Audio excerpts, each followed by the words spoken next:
we are kind of like that, having just gone through this caterpillar stage, and yet we're not quite flying yet. We haven't worked our way out of the cocoon.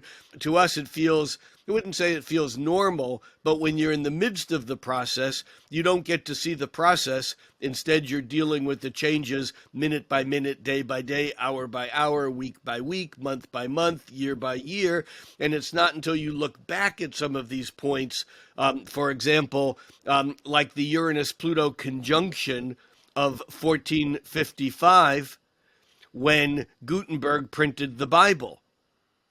Now, if you were alive then, you might not have noticed. Even Gutenberg couldn't have had any idea of what the printed word would actually do to the planet. And yet, at its opening square in the 1490s, this was the age of exploration.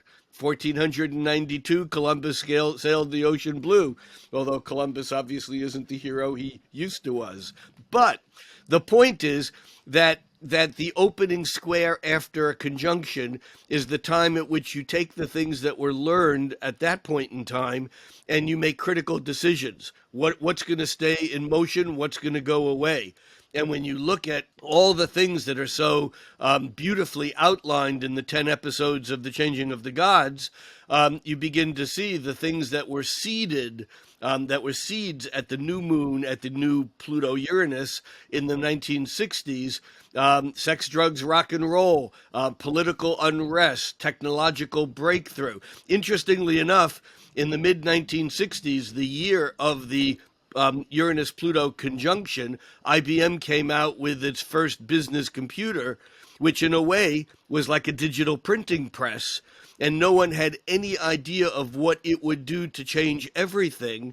And just like going back to Gutenberg's time at the Uranus-Pluto conjunction, at the square, at the Uranus-Pluto square, what happened was the information that Gutenberg thought the only thing ever worth printing would be the Bible, period. That would be it. What else would matter? IBM thought the only thing ever worth putting in the digital printing press was government or big business. Nothing else mattered. But during the Uranus-Pluto square of the 1490s, you had the work of Plato through the astrologer, translator Marsilio Ficino. You had that information hitting the printing press, and boom, all of a sudden, Rome lost control, which happened also, or is happening now, because no longer does the monolith have control. In fact, part of the crazy situation that we find ourselves in now with the instantaneous feedback of technology is that no one's in control and no one knows what's going on. Even the people who planned it and know what's going on don't know what's going on. And that's really the dilemma we find ourselves in during this period of time.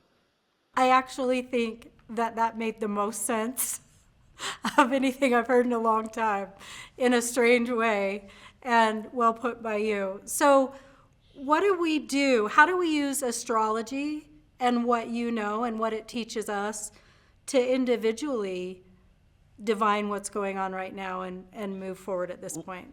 Well, I think here we have to acknowledge that the Buddhists agree with the depth psychologists, And inasmuch as they both acknowledge the only thing you can change is your own awareness. That's it. right. And when you change your own awareness, then everything changes. You know, it's Anais Nin said, we don't see things as they are, we see things as we are. But, you know, it's that kind of a thing. And so astrology is not reality. It's a map. It's not even the map. It's a really good map, but it's a map for us to begin to navigate through this invisible terrain of energy dynamics that affects not only cultural, social, economic, national, political, technological change, but also individual, personal growth and change. And so, from that standpoint, astrology is an amazing tool because it is one of those tools that allows us to increase our awareness, and there is a never an end to say, I got it. No, because tomorrow something else happens that you've never seen, and you need to learn how to assimilate or how to incorporate that.